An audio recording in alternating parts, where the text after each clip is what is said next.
tingnan mo si ate. Ang daming tattoo. Hindi naman. Di tattoo yun, libag yun. Tanungin natin. Siguro nakulong yan. Adik yan. Po, baka po.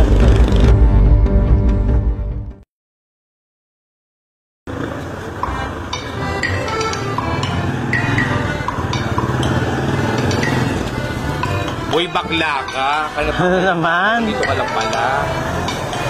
Diyos ko, parang kang kabutimi. Saan-saan ka sumusulpot. Alam mo, busy yung tao. Nanonood ako ng Voltes B. Yung usong-uso ngayon, kinaadikan ng mga tao. Ano Voltes B? Tanga? Voltes 5 yan. Ang bobo mo. Gaga?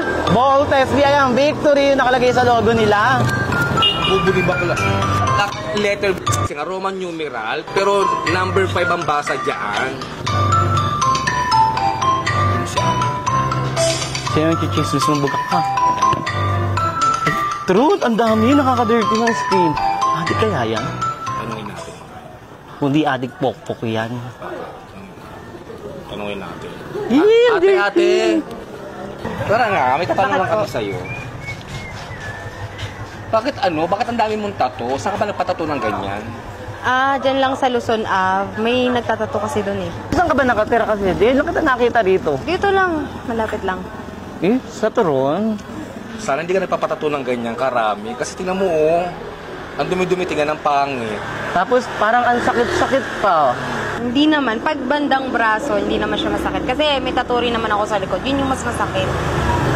Parang mukha ko tuloy hindi naliligo kasi parang libag. Di ba pang mabuti lang yan? Tsaka pang clear skin? O hindi kaya, siguro, baka sa kulungan na pinagawa yan. Baka sa kulungan pinatato yan. Bakit sa kulungan? Adik ka, no? Kaya ganyan karami tattoo mo. Hindi naman lahat ng may tattoo galing kulungan. Hindi ka adik, di ka gumagamit. Pusher ka. Hindi naman lahat ng may tattoo adik. Ba't titingin-tingin ka ng masama? Ay, hindi, alam ko na. Baka nagtatrabaho siguro sa club. Pok-pok ka! Ang mga bayarin. Uy, te! Sige na, ligo ka na! Bili ka ng sabon, ha! Ikaw din, maligo ka na! Bakit? Di ba may work ka pa, sabi mo? Bakla nga, kaya ka tayo naroon tayo nagpapasama sana ako sa'yo. Saan ako sa palig? Ano naman gagawin dun, Day? Magpapailong tayo sa palig. Ang ilong ba yan?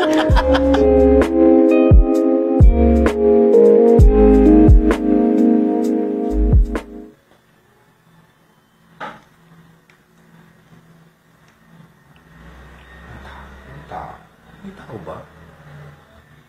Kumuha muna ako dito.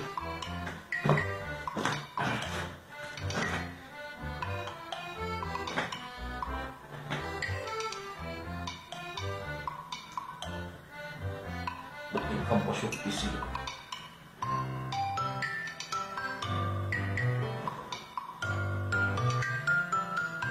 Paano mga tao dito sa iyo?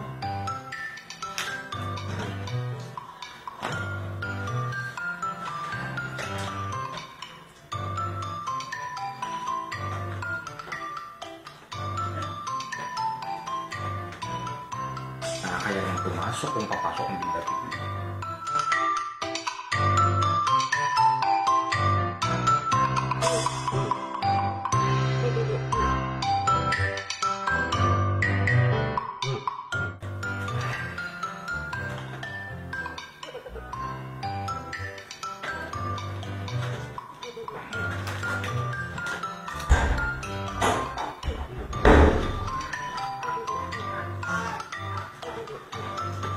Ay kuya, ikaw po yung dito, utility? Opo, bakit po?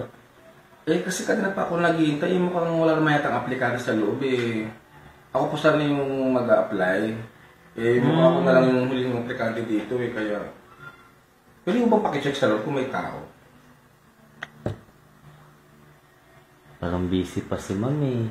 Ay, Pakiantay na lang po, kuya. Ay, ganun ba? Oo. Ay, kuya, sandali. Pwede pakisabay na lang po itong resume ko sa loob para at least paano mabasa lang po nila yung credential ko dito sa resume. Sige. Akin na. Salamat po.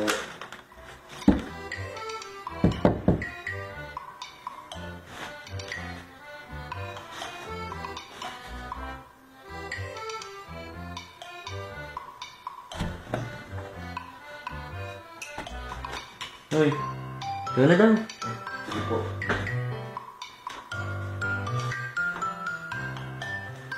Madam, mauna na po ako.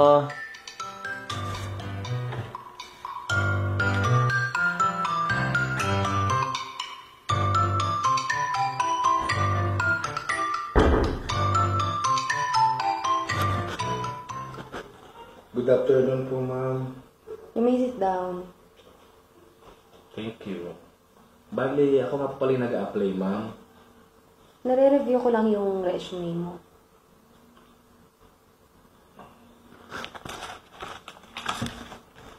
It's nice to see you here.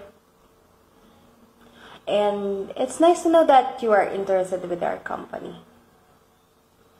But unfortunately, I cannot proceed with your application, sir. But why, ma'am? Hindi pa ba ako qualified sa standard niyo? Honestly, based on your resume, you are qualified. But, do you still remember what you did last time? Yung bumibili lang ako sa tindahan, hinusgahan niyo na kaagad ako ng kaibigan mo? Ay, ma'am, pasensya na po kayo. Bali, katuwa lang naman po namin yun eh. Hindi maling-mali yun. Kasi hindi niyo pa naman ako lubos na kilala eh. Katuwa lang po talaga namin ng kaibigan ko yun. Sana next time, sir, huwag tayong bumase sa panlabas ng anyo ng isang tao dahil hindi doon nasusukat kung mabuti or masama ang isang tao. Hindi po, ma'am. Baka baka naman po pwede gawang parte ng paraan niya. Kasi halos po mga magbabago na po ako. Pasensya ka na, sir. Hindi po kasi talaga namin tinotolerate yung ganyang ugali dito sa aming kumpanya. Nakakaalis na po kayo. Salamat.